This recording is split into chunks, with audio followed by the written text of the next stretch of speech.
What's up, everybody? It's the one and only, your boy,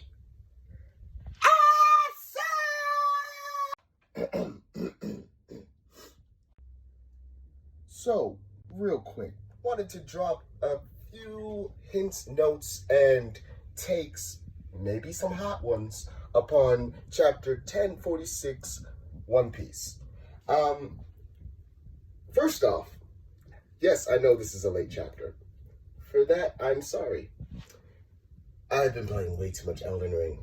I'm addicted. It's a passion of mine. Let me know if you need to see the things that I've done. So, just to let you know, I've already killed Margon. And to be honest with you, I didn't need whatever extra item. I'm new to any Demon Souls games, so I'm going novice, and I'm honestly not completely dying like a sow. Anyway, I digress. Let's get on to this chapter. Let me know if y'all want to see that. So, first off, we're talking about Kaido, Luffy. As we know, Roof Peace for them is still going on. Luffy has... What's the best way I can say this? Luffy has put Kaido on his back. And Kaido's getting up, and he just like, hold on, let me just... Who are you? Kind of like asking the question that we all have in the fandom, just to make sure that we understand what we're looking at. Who exactly are you? And Luffy's just like, look, I said it before, I'm gonna say it again. I'm the guy who's gonna surpass you, King of the Pirates. Like, what are you talking about? So kind of like giving that Oda's like, hey, no, this is Luffy. He's not no Joy Boy taking over the soul thing like it's happening in Boruto or anything like that. Like nothing like that. No. This is Luffy. This is him. He just so happens, and we'll get into that later, to be in the reincarnation, things like that.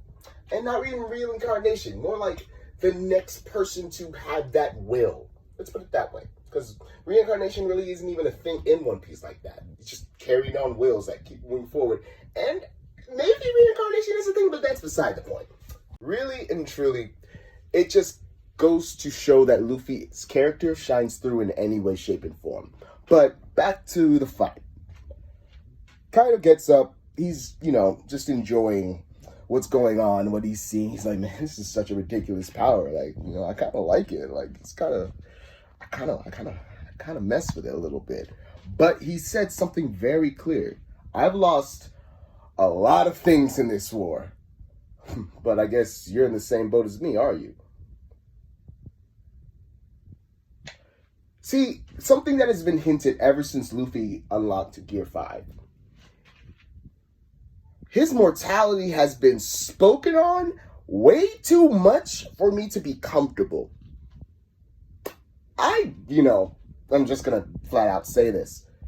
I don't think that Luffy can physically maintain this form, which is obvious, but for more than just obvious reasons. Yes, stamina is a problem. Yes, this is a new form. Oh my gosh, yes, of course. But his heart is pumping at a rate that is alarming. I mean, I had a feeling before we really got a glimpse as to what this is. I even dropped a video saying that his stamina is not going to be able to take it. That's too much. It's too much. I thought it was going to be heat. Luffy's white. His hair is on fire. It is white flame. I was right. Heat. This man is too hot for his own good. And he's made of rubber. So, that's a combination that's kind of deadly in its own right. Not to mention the fact that he's already taken his power to another level that's astronomically different from what he's done in the past. Now, the thing is, I don't think Kaido is bluffing, but at the same time, I don't think it's as serious as... let's take that back. I honestly think that Kaido is straight up just like, yo, you're killing yourself. You might die from this. See, something that, I have to point out, this has a lot of flashback mindset. The reason I say that, I can't help but keep thinking back to Thriller Bark. I don't know. I mean, it would just, it's kind of funny. I mean, Kaido is the reason that Thriller Bark was a thing. If it wasn't for Kaido killing all of Gecko Moria's people, you know, Gecko Moria might have been a Luffy, you know, without Kaido existing. But then again, we're also looking at a new form that Luffy has never done before that is weakened him to a state of where it's actually dangerous, but at the same time it's very powerful and will have amazing drawbacks. I mean, that's kind of why I've been saying this whole time, yes, Zoro's about to wake up and take on the mantle that his captain had to put down. Long story short, it's going to be a Nothing Happened Part 2. But this is the difference, and we're going to get into that later. So we cut back into Onigashima, right? Onigashima, as we know, a blazing ball of fire. It's literally a flaming skull in the air. Like, it's a flaming skull in the air. It's on fire. Like, everything's burning. Nobody can really survive. And this is the worst part. Everybody is running from the fire, and as we know, Onigashima in the air. They're running through the fire, running, down, all the way down, because now that I think about it, does everybody know that,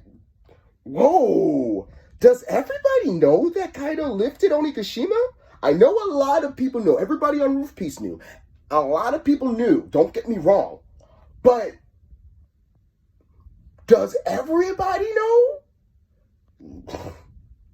I digress. Everybody runs down, of course, because fire's going up. It only makes logical sense to run down, right? Everybody is on fire at this point. Nobody has an escape. What do we do? Everybody's running to escape the fire at the basement and first floor. Well, with the exception of Frankie, who's in the right ear. But if I remember correctly, the right ear is on the first floor. Anyway, everybody's on fire. And it's not good. We cut to Jinbei. Hey, I'm ready. Are you sure, though? Says another voice. Who's that other voice? Raizo. Raizo of the Mist. See, this is why everybody talks so much shit about all the scabbards. From day one, I'm like, yo, Raizo, that dude, don't sleep on him. He's the only shinobi in all of Pirate World. Like, what? He's got to be something, right? What did he do against Kaido? I don't care what you tell me. Until official Roof Piece happened, Raizo had the strongest hit on Kaido. Strongest. He literally sent his own Boro Blast back. We've seen it done a few different times from We've seen it done one other time from Luffy, which of course is an S tier fighter right now. But Raizo, who we know is Raizo is not commander level. Let's be real. But Raizo is clutch as fuck. Raizo's clutch. Come on. Raizo talking to Jinbei. He says, look, this happened in the past. I'm not going to let this happen again. Nah, this ain't going to be a part 2 of when I lost my lord, to me losing my lord again. It's not going to happen. So, he pulls out a scroll. In the scroll was Ganesha's water. Dude unleashed it, sent it straight to Jinbei. Now, let me give you a little bit of a geography. Onigashima, right? We have a giant muffin of a thing. Shout out to Tekken. A giant. Hey, Shadow. I'm gonna need you to make like some type of. All right. Let's just. Let's just do some like. Yeah, there we go. All right. Onigashima, right? So, as we know, we have. Oh man, I did not think this through. Sorry, Shadow. Okay, so we have a bit of a situation here. as we know, everybody's on the first floor, somewhere around the very bottom of the area. Jinbei and Raizo are on the top floor. Well, top floor. They're on the fourth floor, where mainly all the fire is. If I remember correctly, I think that's where the fire started. No. The fire didn't start there. The fire started somewhere in the middle and rose up. Anyway, they're on the fourth floor, which is basically the highest part. Sends all of the water, fills that entire room, sends it to Jinbei. Jinbei shoulder throws it down and breaks through every single floor, fills the entire building of ocean water. Fire gone. Instantly. Clutch. Now, this is clutch for 3 reasons. 1, of course, fire's out. No one's burning alive. Most of the people, well, I would say most. I want to say so if Kaido's pirates is half of the population, 1/6 of that population are minks who cannot, have no resistance to fire at all. Weak. Well, of course, nobody's really fighting at this point. They're all just running from the fire. But when the fire's out, of course they're gonna go back to fighting. What do you mean? Anyway, so that's 1 reason. Fire out. Good. 2, that's going to really cause a lot of smoke. A lot of steam is going to rise up.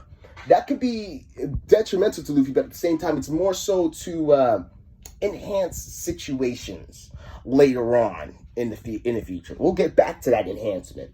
Now, the 3rd reason, and this is more so my personal reason.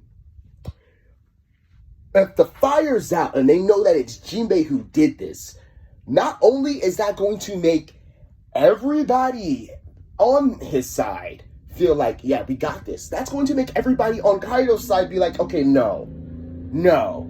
This is the 3rd time we have been saved by these people who saved us from our own people. Why am I still in Kaido's army? Why?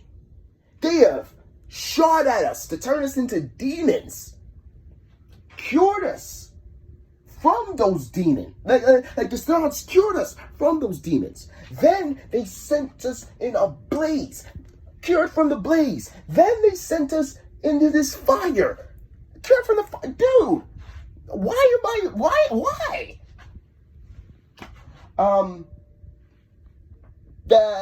It's kind of like where it stops right there. But at the same time, it's a lot of things to think about. Let me get back to number 2. So we go to the last panel of the chapter. We have Luffy, whom I'm under the impression, no, he's not. He's in his regular form. But he jumps up and he latches on to a literal bolt of lightning.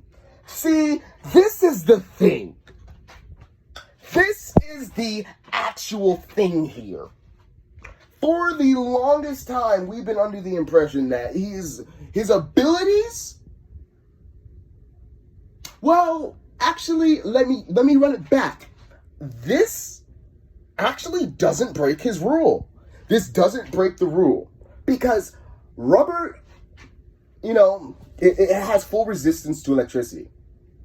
Well, it depends on the level of rubber. Let's just say that Luffy is the highest level of rubber, right? Highest. There is no equivalent to Luffy's rubber. Let's just say that, right? Which is actually proven. Enel, who, if we go on the same assumption, has the highest level of lightning, I guess you can say, fully resistant. So, that's proven. Luffy jumping up in the air and grabbing literal lightning like he's about to send it like a spear? I mean, sun god Nika, so it is godly. But, dude, wait a minute. Are we going to, I just want to understand, Are we accepting the fact that Luffy has, well, we have no choice but to accept it. Thor's hammer is actually a mini version of what Luffy's probably about to do. I mean, that's like, let's put it this way. By Luffy grabbing that lightning, he's about to get elemental. Now, let's just run a quick, thought process.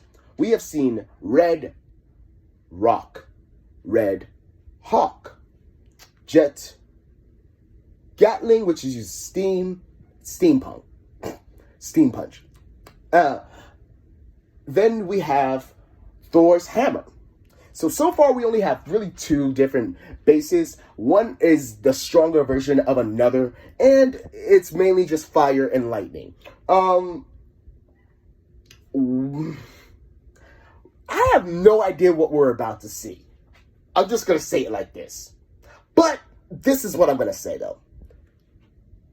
The water that is now putting the fire out will create steam. Steam and humid... I don't know. I'm not a science major, so I don't even know exactly the semantics. All I know is from Naruto, when Sasuke used the amount, like the fireball jutsu, the flame dragon jutsu, all these fire-based jutsus to make it rain, he then sent his chakra into the air to basically control a lightning bolt to bring it down. And this is okay, so because I just want you to think about this situation. Think about this. Onigashima, as we know, is in, if they just looked up, is in viewpoint of the entire fire festival. If all that water puts out all that fire, which, as we said before, is a great ball of flame, like a flaming skull in the air, puts it out. Because Onigashima is huge. Kaido's image, if you look at the animation, Onigashima would have plopped right on top of the tree, right on top of the castle, and it would have taken out most of the capital. We're talking about a big island in the sky on fire suddenly put out. That's a lot of smoke. It's going to rain. And if I remember correctly, actually, people in country areas of the U.S., they'll burn crops to actually start rains. Not so now. Yeah. Scientifically speaking, it actually does make, scientifically speaking, realistically speaking, it does make sense. But rain, fire festival done. The fire's been put out. Everyone's about to be like, oh man, well, I guess we go back to our lives. Like, we got no choice. Kids are crying, all this other stuff. Suddenly they hear thunder and lightning and a rah, rah, rah, rah, rah. They'll look up. Everyone will look up. Everyone will look up. Who's not going to look up? And they will see Luffy fighting Kaido in the pitch black of night, flying through the sky, going hand in hand. Lightning will strike. Conqueror's Haki will burst. It will literally be like gods fighting in the sky. They will have no choice but to sit and watch. They will be caught in awe. It will happen. It will not be anything less. It will be caught. Like, what are we witnessing? No one will fully understand what is happening. And this is the part where it will get crazy. When they see another dragon pulling what it looks like to be Onigashima, then that dragon lands and it's Momonosuke. The little kid Momonosuke suddenly looks like Odin. What? Odin returned? No. That's Momonosuke. What? There's so much going on. And then, in my theory, of course, and as I go back and say, when Luffy eventually passes out, Zoro comes in for the clutch, like a good moon to a sun. So, what they will next witness is already they have witnessed Luffy in forms that pictate him of similar to some gods. But they are literally going to see Luffy doing god tier things. It's in their head now. They're in their head. Luffy's a deity. In their head. It's there. It's solidified. It's going to be there. Zoro gets up and goes Ashura Zoro, wielding Enma.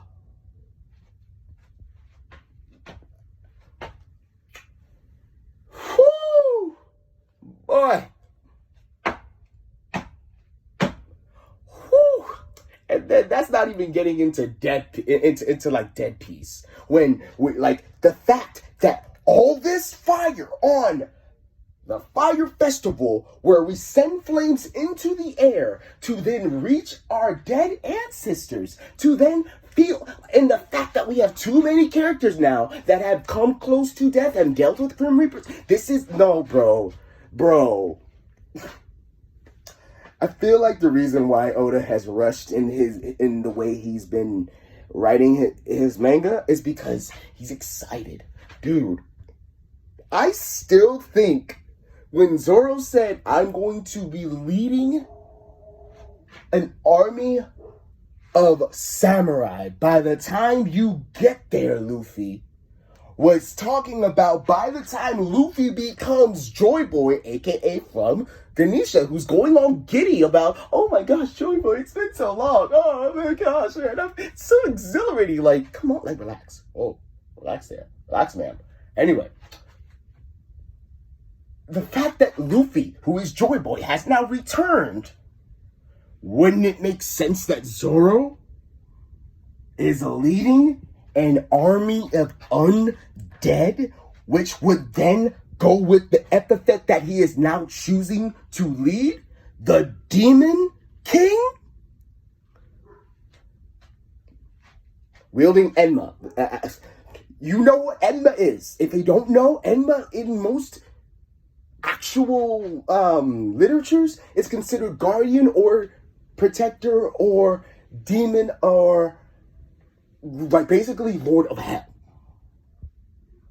Wielding the Lord of Hell, the Demon King Zoro, Ashura form, leading an actual army of samurai who pick up their old blades that have been sitting at the ready.